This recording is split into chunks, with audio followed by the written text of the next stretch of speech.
Related rate problems. Now, often when you ask first-year calculus students what they didn't understand the most, some of them will just say calculus in general, but if they had to pick a particular topic that was terrible, they would say it's the related rate problems. So it's my goal to try and make sense for you of what related rate problems are and give you a little idea of what's happening. What's happening in a related rate problem is you're looking at how one thing is changing and how another thing is changing at the same time. For example, as in spring, water goes into the river from all over the place. So there is a change of volume with respect to time. So let's say there's a certain amount of volume that's going into the river. As water goes into the river, what happens to the river? It goes up. So there's also a change of height with respect to time. And so what a related rate problem is looking at, it says if you know how one thing is changing, how fast is another thing changing? So if we know how much water is going into the river, how fast is it rising? And if we can figure out how fast it's rising, well, then we know how much time we have before something bad happens, like a major flood. The idea behind this is we have to use implicit differentiation, we have to use the chain rule, so there's a lot of complicated things that happen. We're going to start off with area problems. Area problems are probably the most straightforward. Okay? This is like dropping a stone into a puddle. Drop a stone into the puddle, circle goes, and it starts spreading out. Okay? We want to know how fast is the area of the circle increasing at the moment the radius is exactly 100 meters. This must have been one huge stone for this ripple still to be going out at 100 meters. Okay? And it's traveling at 2 meters per minute. So our setup for these questions is to take a step back and first say, okay, the area is changing, the radius is changing. So that means there is a function of time for area, and there's a function of time for radius. Both area and radius are functions of time. We don't know what those equations are, though. We just know that they are. We're wanting to find how fast the area of the circle is increasing. We're wanting to find the rate of change of area with respect to time. That's our goal. We're given the rate of change with respect to time of the radius. We know that dr dt is equal to 2 meters per minute. And in particular, we're wanting to find dA dt at the point where the radius is 100 meters. So this is just the preamble to these related rate problems. We have to first realize what are the rates that are changing with respect to time, understand that area is a function of time and radius is a function of time. And then once we've got the setup, we say to ourselves, is there a way that I can write an equation for the area of a circle that includes my area and my radius? Yes. We all know the area of a circle formula. Area of a circle is just pi r squared.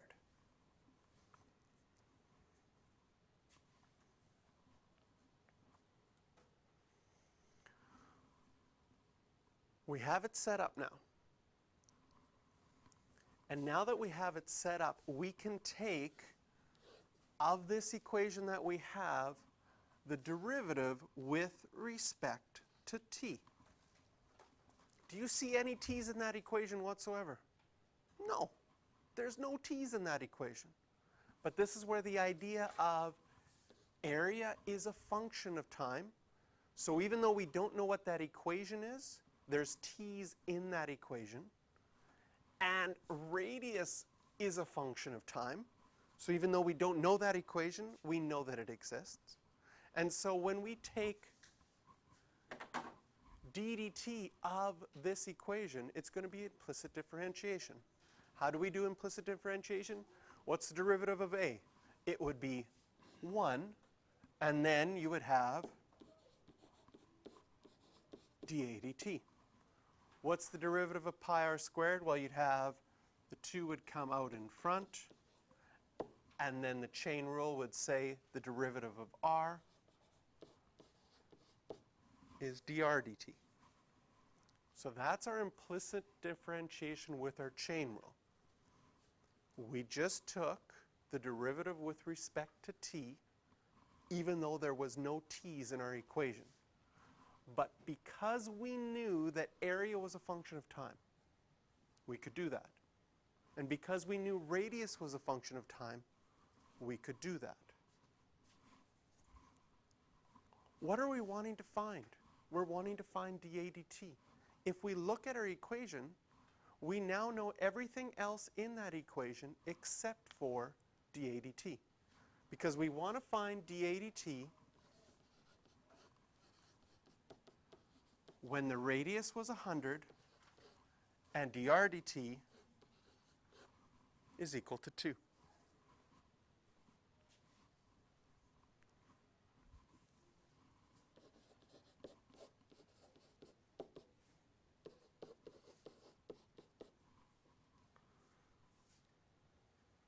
Our units are meters.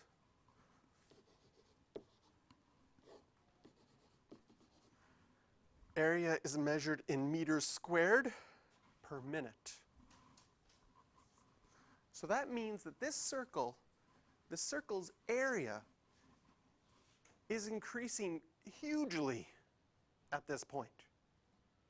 It's increasing by 400 pi, which is around 1,200 meters squared.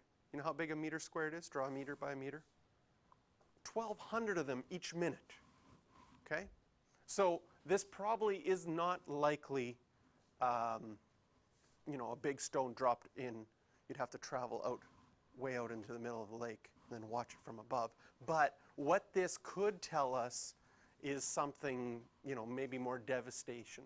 Maybe if there's a bomb that goes off, that bomb, like an atom bomb, goes out in a circle. This is how much destruction is happening per minute when the radius is just at 100 meters. That's a lot of things getting destroyed at that moment. So again, what did we do? We set up our preliminary, what things were that we knew. We wrote out what we want to find and everything else that we knew. Then we tried to set up an equation. Once you've got the equation set up, you take your derivative with respect to time and use implicit differentiation, and then solve for the thing that you wanted to find.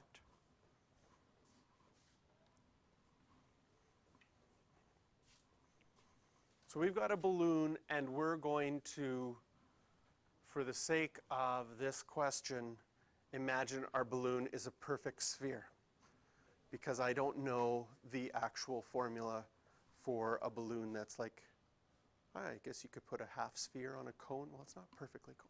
We'll just assume it's a perfect sphere. So we've got a perfect spherical balloon. It's 30 centimeters in diameter, but it's getting inflated such that its radius is increasing at a rate of 3 centimeters per second. How fast is the surface area of the balloon increasing? So we know that surface area, I'm going to use SA, is a function of time. We know that radius is a function of time.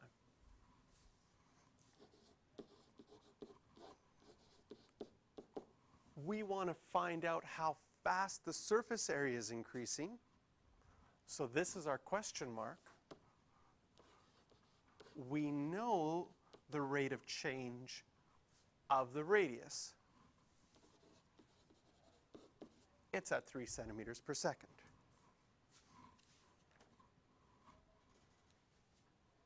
And we're wanting to find out at how fast is the surface area when the radius was 30. The radius actually would be 15, right? Because it's 30 in diameter.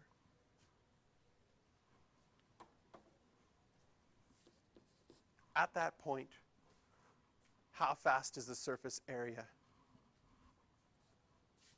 increasing? So this is where you're going to have to know some of your formulas. Do you remember your formula for surface area of a sphere? Do you remember your formula for volume of a sphere?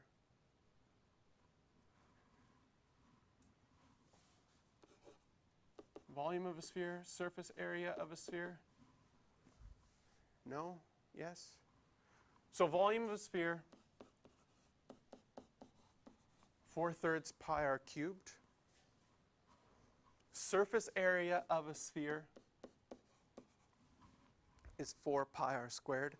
Sometimes the way that I think of surface area of a sphere, and I don't know if this makes logical sense or not, but if I take out a sphere, and if I look at it from this angle and this angle, that would get, it looks like two circles. Okay? But that would be like a flat disk. So in order to see the depth, I'd have to look from the top and look from the bottom as well. And if I count how many circles I've seen when I've looked at it from those four directions, I'd have 4 circles, 4 pi r squared. So for me, that helps me sort of visualize a way to remember the surface area of a sphere. What's cool about the volume and the surface area of a sphere?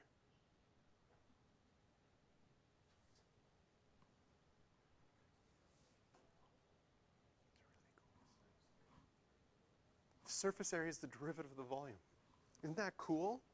Does that happen anywhere else? What happens if I just take the area of a circle? What's the derivative?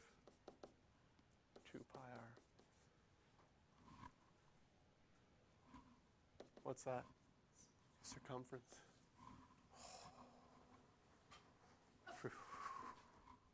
Okay, pretty cool.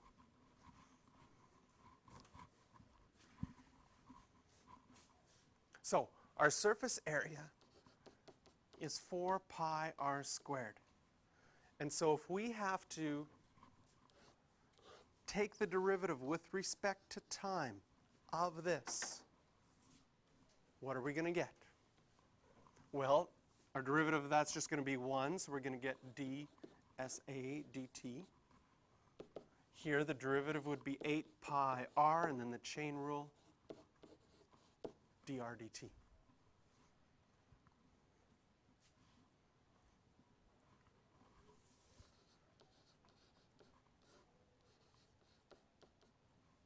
We're wanting to find it when r is 15. dr dt is 3.